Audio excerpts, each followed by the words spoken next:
April the 14th, the county executive is going to have his annual county state of the county address, and we want to make sure that you're there. Each of you are going to get information about this in our packets, and we're going to email this blast out to make sure that you're informed about it, but we just want to make sure you save the date. And then May 22nd through the 25th, the ICSC show. It's where all the major retailers and supermarkets and restaurant chains are out there in Las Vegas. We invite any of you who would like to join us. We're going to be meeting with movers and shakers out there. We want high-end. We deserve high-end retailers here in this county. Our county has a median household income of $72,000, which is $20,000 more than the national average. We deserve high-end retail establishments, and that's why the county executive is leading us to go out there, and this is going to be about the 4th year where we've been out there, and we're going to have success, and we invite you to come out. So those are the big-time opportunities for sponsorships and your involvement. We're now going to have County Executive Baker to come up and to share his vision and to talk to you about international development. He's a driver. He's worked hard to turn this county around. When he took over, we were in the dark ages. Today, 12,000 more of our residents went to work this morning, you all, because of his leadership. 12,000. That's $1 billion more in annual payroll in the private sector because of the things that he's done in this wonderful county. He's committed to us to be able to do business both here in Prince George's County and throughout the United States. Today, he's going to talk about what he wants to do in helping us to expand overseas. So let's give it up to our very own County Executive Baker. Thank you very much. How's everyone doing this morning or afternoon? Great. Afternoon, great. Good to have you here. Can we give Jim Coleman another round of applause? You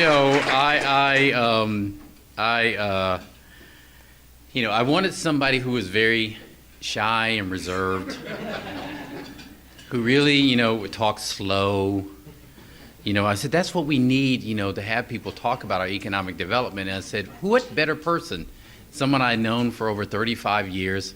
I know how quiet he is. And I said, why don't we get Jim Coleman here? And now you see why we chose Jim Coleman. If you're not ready to buy Prince George's County after that, then I can't say anything to you. No, he's done a great job, and his team. Can we give his team a round of applause also? I am not going to be hopefully that long up here. I think James, as I call him James, Jim has done a great job. But he talked about how many jobs we've created since this administration has started. I think it's 12,000 more jobs than we had in around that, David, around 2010 when we took office. He also talked about, I don't know if they were the dark ages when we took over, but it certainly felt that way. It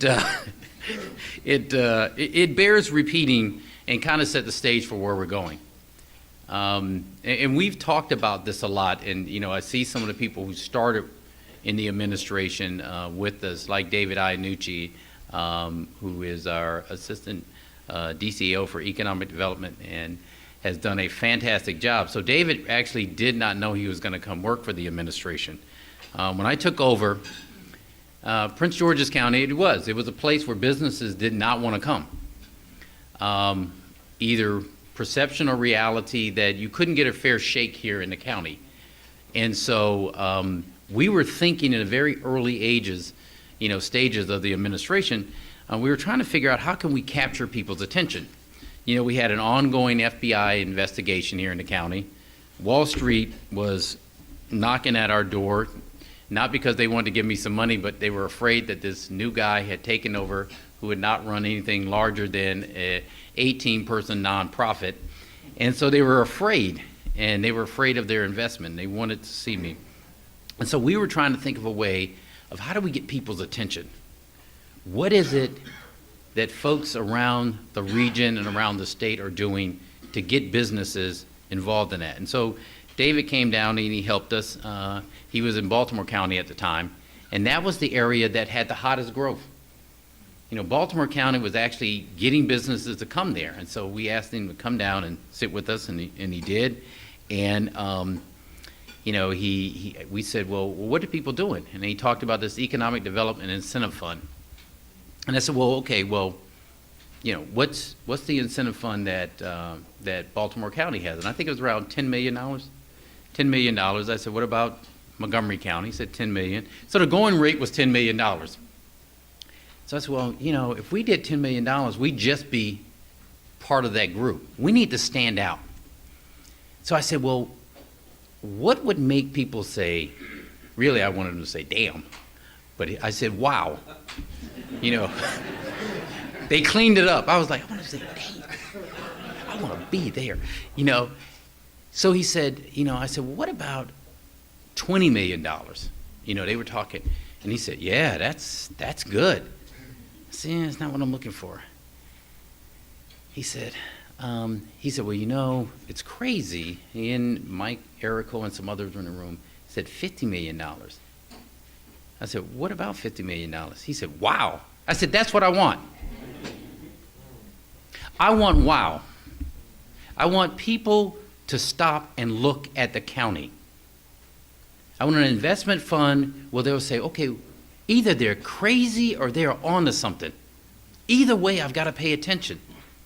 If I get you, much like what James is saying, if I get you to pay attention to the opportunities that are in Prince George's County, we got you. Before, they weren't paying attention.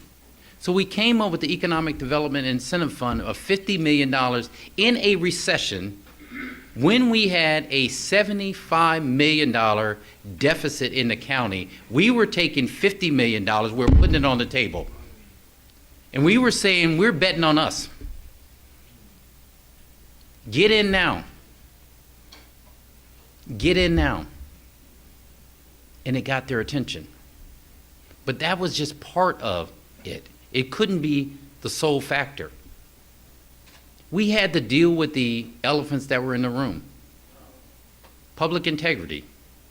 When people talk about where we've come in this administration, I always remind them that the first piece of legislation that we ever put in, right, Lori Valentine, was ethics reform.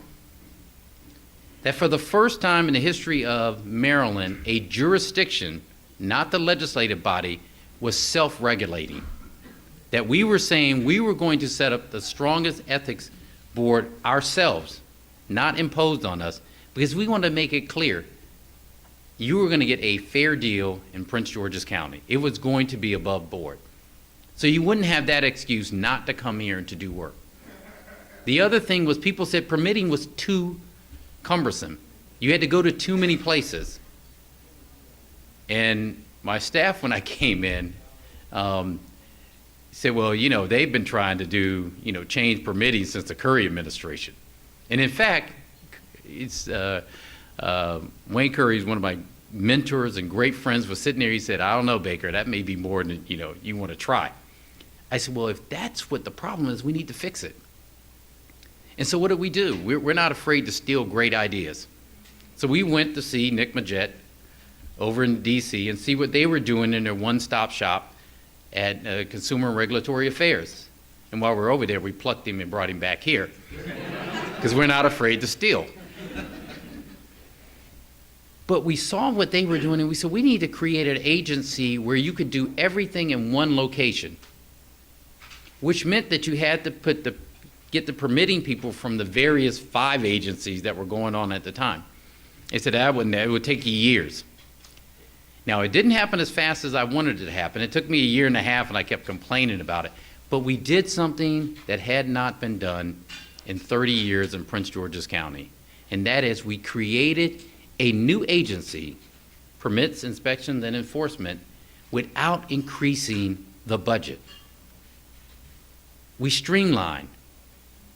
So we took the ethics thing off the table. We took the regulations off the table. And then the next thing was public safety. Oh my God, you don't want to go to Prince George's County, it's dangerous. That's what people were saying. I was like, really? I was afraid to walk to the metro in my neighborhood.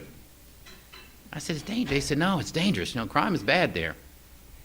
When David and I were, the first time we went out to Vegas and we were chasing people around with our papers, say, please see us.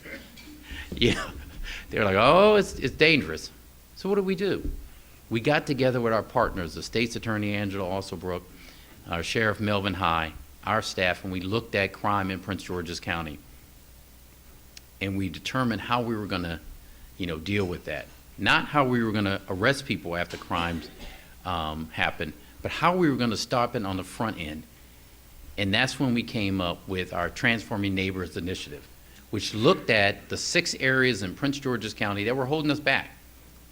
It just so happened those 6 areas were right near a metro station and across, right next to the district line, right next to what Rain Curry called Rome, where the economy was growing.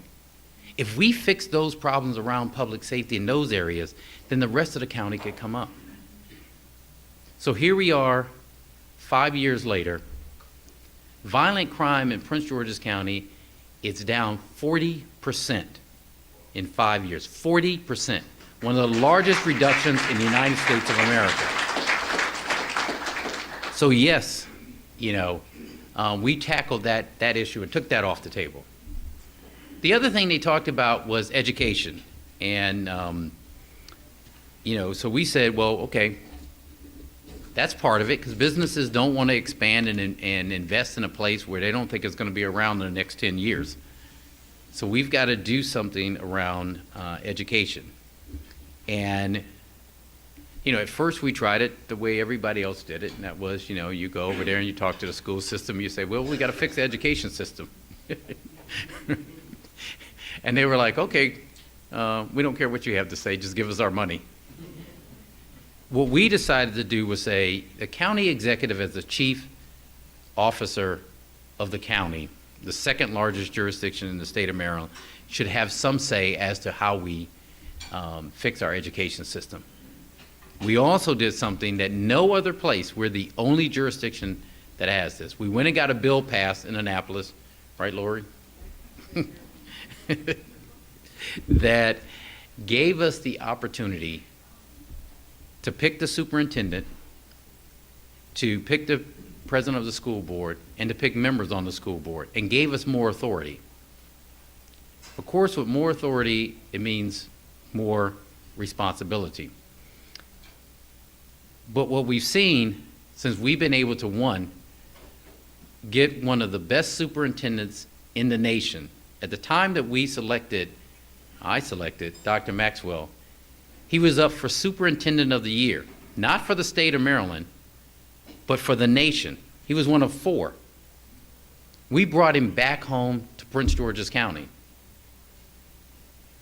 And he's doing a great job, and we're seeing the improvements, aren't we? We're seeing the improvements in our school system. Is it where we want it to be? No. But it's where we're going to make it and push it there. So why do I bring all that up in our International Business Forum? And why is that important for you here today? It's important because it tells you where we've gone and what the next frontier is. We understand, as you do, it is not just simply about doing business in the Washington region or doing business in the state of Maryland. We live in a global economy. It's important for us to be able to trade overseas.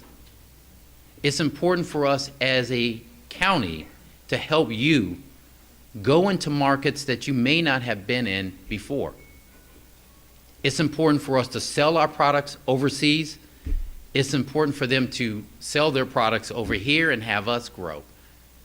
And the best way to do that is not simply, one of the things that I think kind of, upset us when we first got in is we would see the District of Columbia making these trips to China.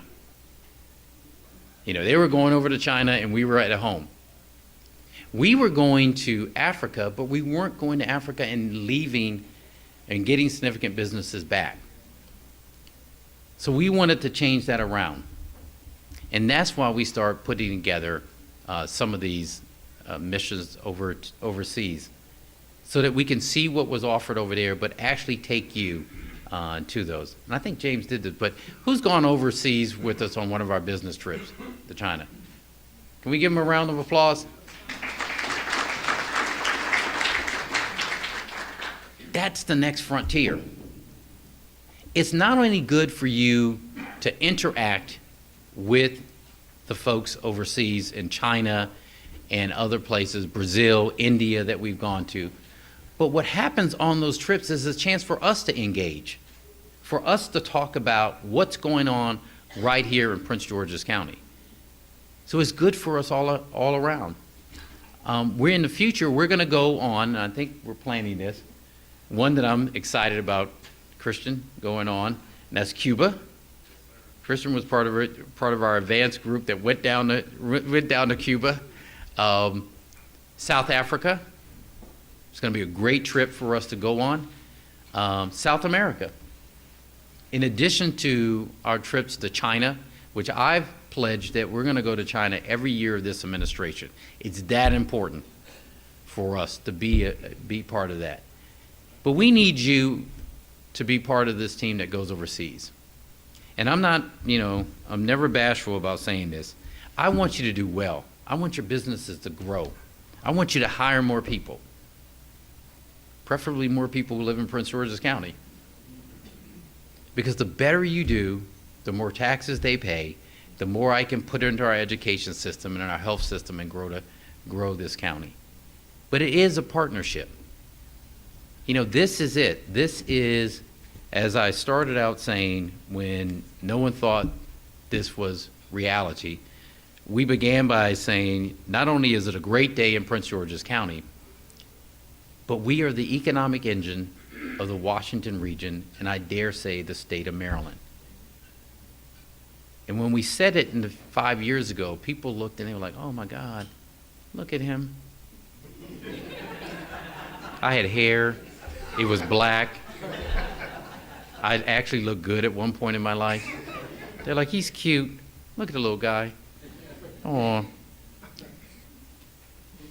But if you watch us around the region now, and we were in a forum with my good friend Ike Leggett, and he went first in the speaking. We were in Montgomery County. The first thing he said is, before Baker says it, we're the economic engine of the Washington region in the state of Maryland. And then the mayor of the district said, no, we're the economic engine of the Washington region and everywhere. I bring that up to you, and the importance of this is that's the validation that we've now been invited to the adult table. That people are realizing what Jim and his team are realizing, and that is, if you're going to grow in this area, there's only one frontier left. That's the honest to God truth. Two things you can't invent anymore: land and location. Land, right, Peace? Land and location. Prince George's County has land and location.